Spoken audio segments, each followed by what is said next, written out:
Question is, two cylinders A and B of equal capacity are connected to each other via a stopcock. Contains a gas at standard temperature and pressure. B is completely evacuated. The entire system is thermally insulated. The stopcock is suddenly open. Answer the following. What is the final pressure of the gas in A to B? So see here, suddenly it open, right? So that formula here, P1 V1 is equal to P2 V2, right?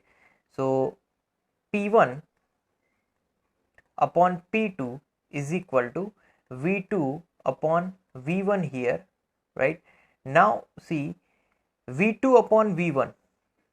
So V2 upon V1, it is divide, right? So P1 upon P2 is equal to, now it divides into half. So here see, V2 upon 2V1 because volume, 2V2 because volume is increased by double. So P1, right? So here actually V2, yes. So V2 becomes double. So 2V1 upon V1, right? So V1 V1 gets cancelled out. So P1 is equal to 2P2.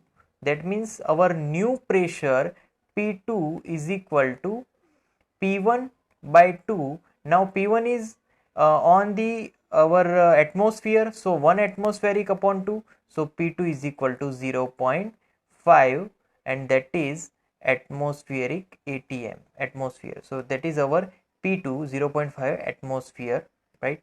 Now second question, two cylinders A and B of equal capacity are connected. So similar, but question is, what is the change in internal energy of the gas? So there is a zero, right? It is no change, because internal energy, see where it starts from A to B, B to A, right? So that's why internal energy is zero. Then third question, what is the change in the temperature of the gas? So here also no change, because of,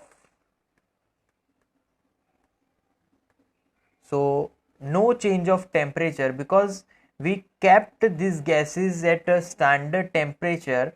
So pressure and volume are changing, but temperature remains constant.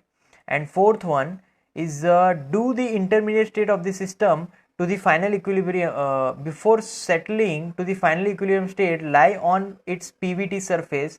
So here no, when it comes to equilibrium state, then it will lie on PVT surface. Otherwise in between that intermediate state, PVT surface never lie, right?